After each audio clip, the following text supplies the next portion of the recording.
इस समय जो चाइना और भारत के बीच एलएसी विवाद चल रहा है उस पर लगातार राजनीति हो रही है और अब एक नए सिरे से राजनीति की शुरुआत कर दी है राहुल गांधी ने ट्वीट करके।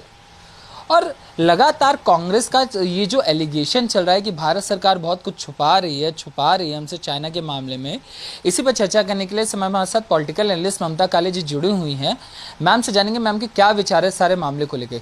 मैम, लगातार कांग्रेस कह रही है और अब ट्वीट आना कि सरकार छुपा रही है, किस तरीके से देखते हैं मैम?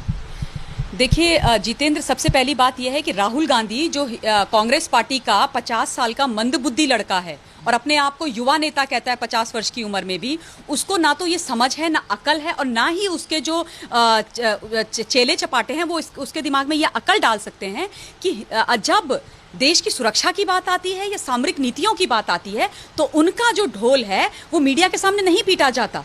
आपकी जो स्ट्रैटेजीज होती हैं कि आप कैसे दुश्मन के साथ निपटेंगे, आपने क्या स्ट्रैटेजीज ली हैं, उसको ना आमी ना सरकार को मीडिया के सामने बोलना है। हमें जो करना है वो करना है। सबसे पहली बात तो ये हो गई।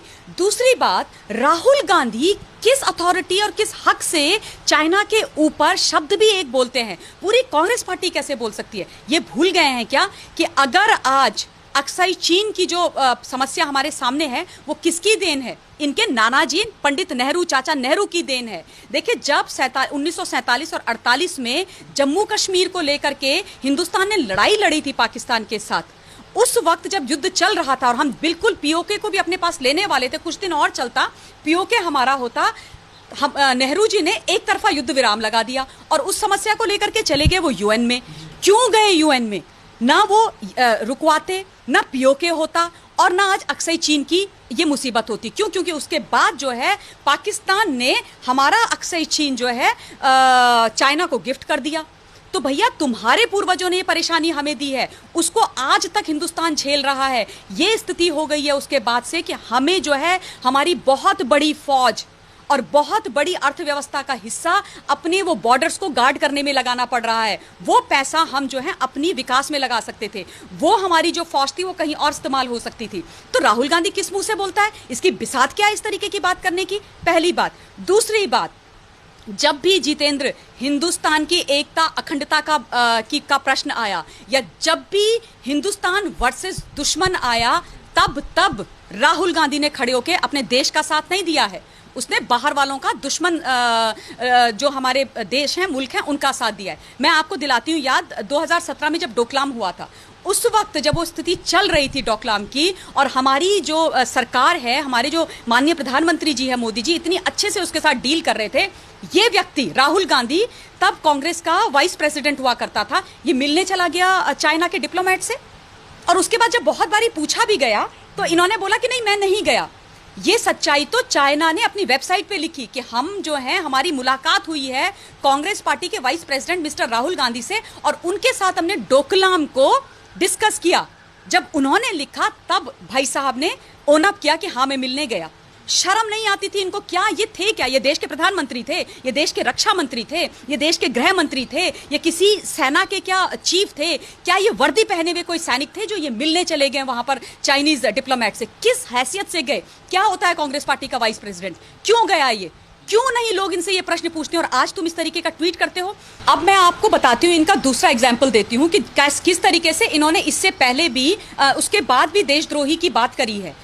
जब हिंदुस्तान के अंदर से धारा 370 और 35 से जेएनके से हटाई गई, वो हमारे लिए बहुत ऐतिहासिक दिवस था, बहुत बड़ा निर्णय था। एक इतना बड़ा जस्टिस जेएनके, जम्मू कश्मीर और लद्दाख के लोगों के लिए हुआ था, लेकिन इनको वो बात हजम नहीं हुई क्योंकि इनकी राजनीति उस पर चलती थी। इन्होंने तुरंत मीडिया में आकर के क्या बयानबाजी करनी शुरू कर दी? इन्होंने बोला कि वहां पर लोग मारे जा रहे हैं, लोगों को गोलियां चला करके मारा जा रहा है, लोगों की हत्याएं हो रही हैं, लोग सड़कों पर हैं, खून खराबा हो रहा है, जबकि उस वक्त एक व्यक्ति को जेएनके के अंदर खरोंच तक नहीं आई थी। और उनका ये गलत बयान, जो देश विरोधी बयान था, उसको पाकिस्तान की ह्यूमन राइट जो मिनिस्टर है वहां की, शिरीन मजारी, उसने उठा करके अपनी चिट्ठी में लिख के बकायदा इनका नाम कोट करके कि इंडिया का एक मेन स्ट्रीम सीनियर पॉलिटिशियन कह रहा है कि जेएनके में इतनी बुरी हालत है, यूएन को चिट्ठी भेज दी। और उसके बाद क्या हुआ, हम बदनाम हुए, हिंदुस्तान बदनाम हुआ। तो अच्छी बात है कि सच्चाई सारे विश्व को पता है और इंटरनेशनल फोरम में आज हमारी बहुत इज्जत है। लेकिन ये व्यक्ति तो कोई कसर ही नहीं छोड़ता है। इस व्यक्ति ने आज तक देश के पक्ष में कभी खड़े होकर के बात नहीं करी है। मोदी जी का विरोध करते करते ये लोग देश के विरोध में उतर के आ गए हैं। इनको ये समझ में तो इनको आता है, लेकिन ये देश के हैं ही नहीं। क्या चिंता है राहुल गांधी को और उसकी माता जी को और उसकी बहन को इस देश की?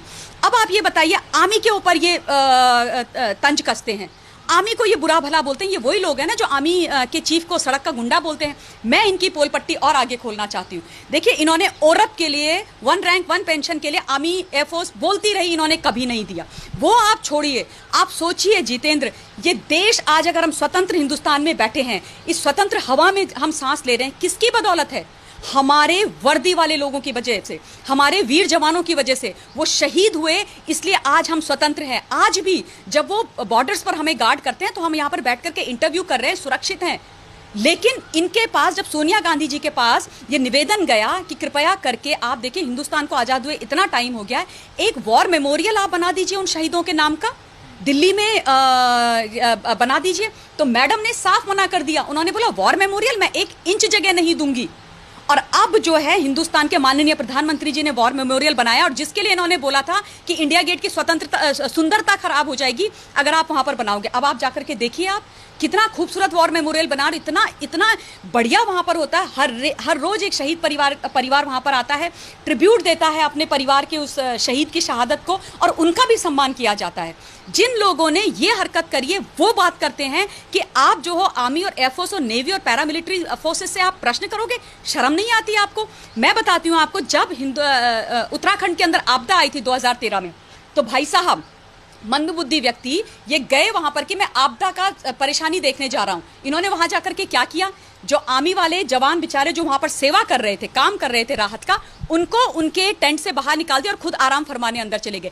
ये इज्जत करते हैं ये वर्दी वालों की, ये इनका सम्मान है वर्दी के लिए। सीडीएस तक तो ये दे नहीं पाए। और एक बहुत जरूरी बात और मैं बोलना चाहती हूँ, ये बात करते हैं ना देशभक्ति की, हमने देश के लिए बहुत किया, देश को बचाया। हमारे देश में उरी पर अटैक हुआ जितेंद्र, हमारे देश में बालाकोट पर अटैक हुआ और हमारे 40 सीआरपीएफ के जवान शहादत पा गए, शहीद हो गए। उसका बदला आज के प्रधानमंत्री ने लिया।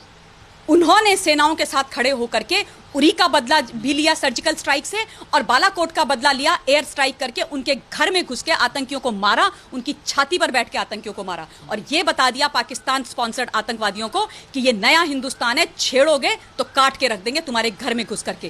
क्या यही काम 2008 में जब 26/11 हुआ था, मुंबई पर इतना गंदा अटैक हुआ था, उस वक्त नहीं हो सकता था? आर्मी तो हमारी जांबाज थी, एयरफोर्स हमारी जांबाज थी, हमारे पास फाइटर प्लेन्स भी थे, फाइटर पायलट्स भी थे। क्यों नहीं किया? क्योंकि इनके पास पॉलिटिकल विल नहीं थी। क्योंकि इनको इस देश की कोई चिंता नहीं है। क्योंकि इनकी बला से कितने भी फौजियों का खून बहता रहे, इनको क्या फर्क पड़ता है? इनके परिवार वाले थोड़ी ना है। ये उस समय इन्होंने ये भी कहा था कि जब सर्जिकल स्ट्राइक हुई थी तो ये कह रहे थे कि हमने भी बहुत सर्जिकल स्ट्राइक की थी, हम ढिढोरा नहीं पीटते। इतने, ये क्या बोलूं मैं, इनको बेवकूफी बोल सकती हूँ, इतने बेवकूफ लोग हैं। इनको सर्जिकल स्ट्राइक में और क्रॉस बॉर्डर फायरिंग में अंतर ही नहीं पता है। अरे भाई खुदा के बंदों, उसको कहते हैं क्रॉस बॉर्डर फायरिंग, जो होती आई है। तुमने कौन सी सर्जिकल स्ट्राइक करा दी जरा मुझे बता दो, तुमने कौन सी एयर स्ट्राइक करा दी जरा तुम मुझे बता दो। तुम तो वो लोग हो जिन्होंने आईएनएस विराट को अपने लिए पिकनिक के लिए इस्तेमाल किया, और राजीव गांधी जी स्वयं तो गए, उनकी पत्नी और उनके दोनों बच्चे तो गए, अपने ससुराल वाले, इटली वाले, विदेशियों को भी लेकर के चले गए। आप एक वॉरशिप पे विदेश के लोगों को कैसे लेके जा सकते हो? किसने आपको हक दिया? कैसे आप चले गए? तो ये लोग देश की एकता और अखंडता की बात करेंगे। ये लोग बात करेंगे कि आप हमें बताओ, राहुल गांधी पूछेगा कि आप हमें बताओ कि आप क्या कहते हैं, किस तरीके से चाइना के साथ आपकी क्या स्ट्रैटेजीज हैं? स्ट्रैटेजी की मीनिंग भी पता है क्या इनको? ये तो पार्ट टाइम पॉलिटिशियन है जितेंद्र। आजकल तो कोरोना के चक्कर में यहाँ फंसे हुए, वरना कब के ये विदेश में फुर हो चुके होते। तो इनसे क्या उम्मीद करनी है? ये भी कह रहे थे कि मैम हमारी सरकार होती तो हम कोरोना में वर्ल्ड लेवल का काम करते।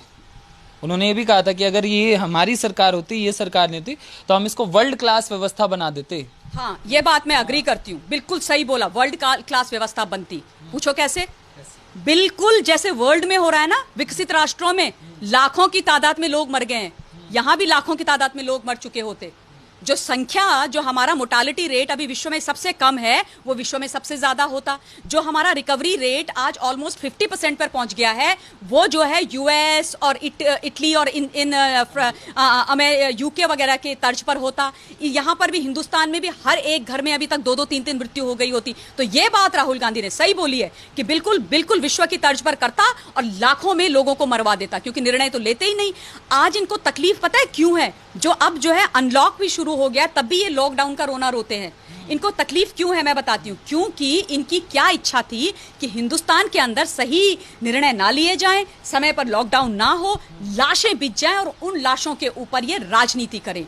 ये है इनका सच्चा चेहरा, जिसको मुझे लगता है कि हर एक सच्चे हिंदुस्तानी को बेनकाब करना चाहिए, तब ये बड़े खुश होते।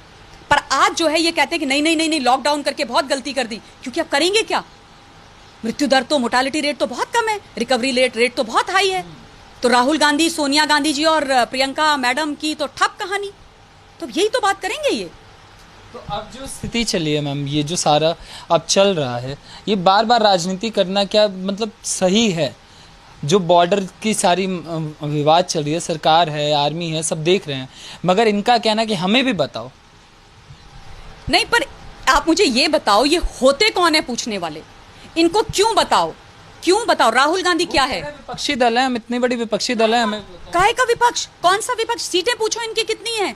अरे इनको तो देश ने 2019 में इतना भी जनादेश नहीं दिया कि विपक्ष में ढंग से बैठ पाए, विपक्ष का इनका नेता बन जाए। ये कौन सा विपक्ष है?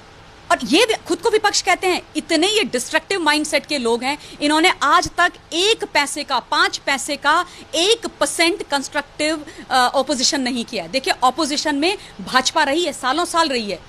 और करिए, आप ऑपोजिशन कीजिए, मैं भी कहती हूँ करिए, बिल्कुल अवश्य कीजिए। आप होना चाहिए, क्योंकि जो सरकार सत्ता में बैठी है उसको दंभ नहीं आना चाहिए।